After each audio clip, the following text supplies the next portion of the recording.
अजीज बहनों भाइयों, जय मसीह की। मिरेकल ऑफ जीसस, ये मेरे चैनल का नाम है। इसमें आप सबका स्वागत करता हूँ।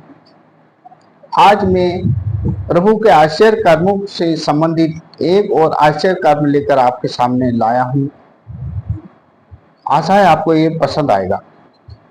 लूका रचित सुसमाचार उसका 17वां अध्याय उसके 11वें पद से चंद आयतें मैं आपके सामने पढ़ना चाहता हूँ।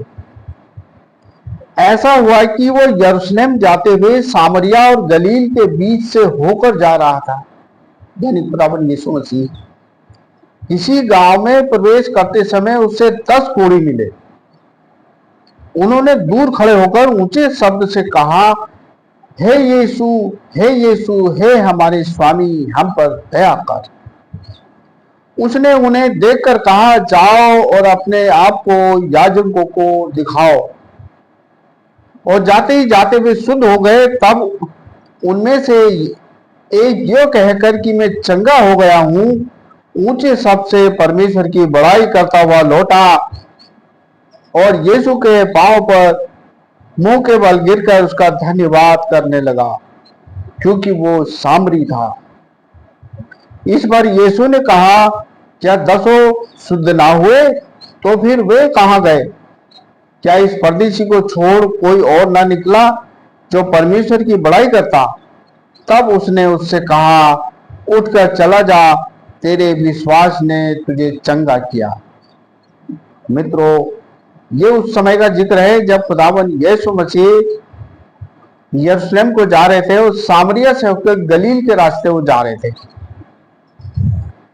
तब वो रास्ते में जा रहे थे तो 10 कोढ़ी जो दूर से आ रहे थे कहीं, उनकी नजर यीशु मसीह पर पड़ी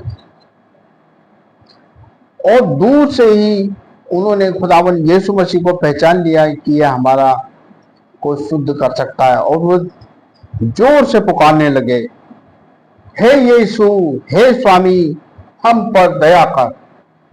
हे प्रभु, हम पर दया कर और अपने हम पर दया कर। तब यीशु ने खुदावंद यीशु ने उन 10 कोढ़ियों को ध्यान से देखा और उनसे कहा, जाओ अपने आप को याजकों को दिखाओ। तब मित्रों आगे लिखा है, जाते ही जाते जब वो रास्ते में याजकों को दिखाने के लिए जा रहे थे, जाते जाते रास्ते में 10 शुद्ध हो गए। उनका कोढ़ जाता रहा और वो चंगे हो गए। तब उनमें से एक कोढ़ी, जब उसने अपने ध्यान से देखा अपने शरीर को कि मैं शुद्ध हो गया हूं, तो वो उन 10 का साथ उसने छोड़ दिया और वो वापस लौटकर उस स्थान पर आया जहां पर यीशु मसीह खड़े थे।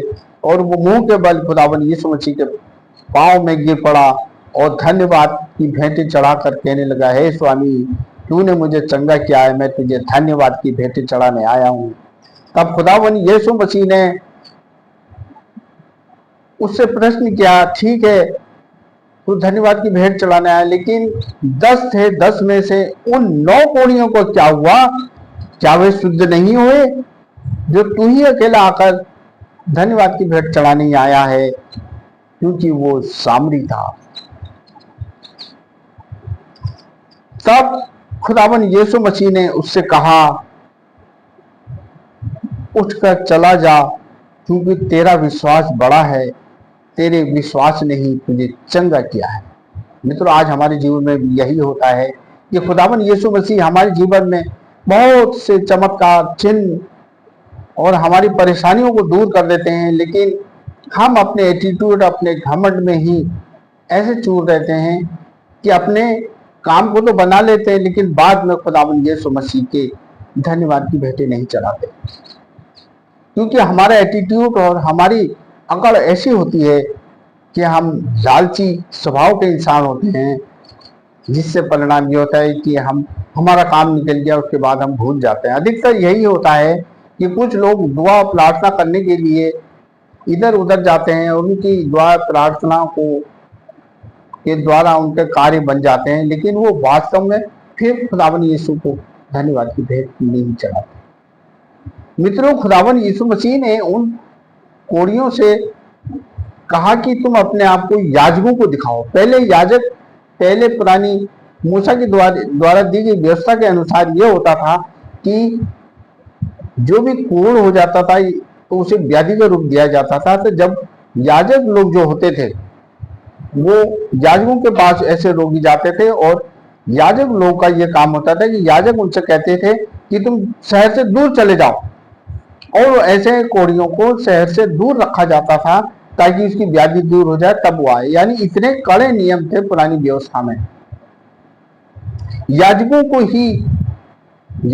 के द्वारा बहुत ही निरंकुशता थी इस समय। लेकिन खुदावंद यीशु मसीह जब पृथ्वी पर आए तो एक नई वाचा का आगाज हुआ, और खुदावंद यीशु मसीह ने उन 10 कोढ़ियों पर तरस खाया, उनको देखा और देखने के बाद ही उनको चंगा कर दिया था। लेकिन वो इस बात को स्पष्ट करना चाहते थे कि याजकों को दिखाओ कि याजक भी पहचाने कि परमेश्वर हमसे प्रेम करता है और वो ही हमको चंगा कर सकता है और हमारी निरंकुशता बेकार है। तब वो चंगे हो गए रास्ते में, लेकिन उनमें से एक लौट कर आया और वही धन्यवाद की भेंट चढ़ाता है, और वो 9 कोढ़ी नहीं आते। तब खुदावंद यीशु मसीह कहते हैं कि वो 9 कोढ़ी को क्या मैंने चंगा नहीं किया? इसलिए मेरे मित्रों, बहनों, भाइयों, आज हम जो भी परेशानियां, मुसीबत प्रभु हमारी दूर करता है कि हम उसके समीप जाएं और धन्यवाद की भेंट चढ़ाएं प्रत्येक दिन अपने जीवन के लिए कि उसने हमको इतना अच्छा बनाया है, हमारी हर परेशानी मुसीबतों को दूर किया है। उसको धन्यवाद की भेंट प्रतिदिन चढ़ाना हमारा मूल कर्तव्य है।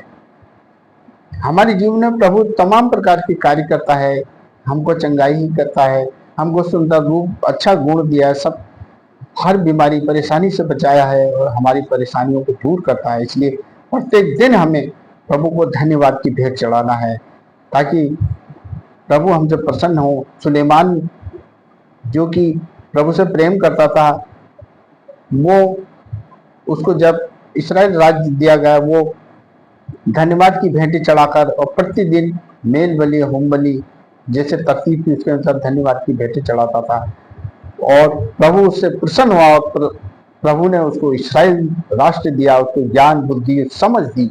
आज हमें भी प्रभु से हर वक्त प्रार्थना दुआ में रहना है, उसको धन्यवाद की भेंटें चढ़ाना है, तब हमको वो प्रतिष्ठित करेगा और हमारा वैभव बढ़ाएगा, क्योंकि वो हमारा परमेश्वर बस यही चाहता है कि हम उसको धन्यवाद की भेंटें चढ़ाएं। छोटे से छोटे वाक्य, छोटे से छोटे बात के लिए भी उसको धन्यवाद चढ़ाना बहुत जरूरी है, ताकि हमारे जीवन से प्रभु को महिमा मिले और वो हमारे जीवन से अति प्रसन्न हो और हमको ज्ञान, बुद्धि, समझ के द्वारा हम प्रभु के प्रेम में बढ़ते जाएं। इसलिए हम देख क्या सकते हैं, लेकिन हम प्रत्येक दिन प्रभु को धन्यवाद की भेंटें चढ़ाएं, यह हमारा मूल कर्तव्य है। आशा है इस वचन के द्वारा आप लाभान्वित हुए होंगे। प्रभु आपका आशीष दे, अपना अनुग्रह आप पर बनाए रखे। खुदावंद यीशु आपके साथ है, यीशु के नाम से आमीन।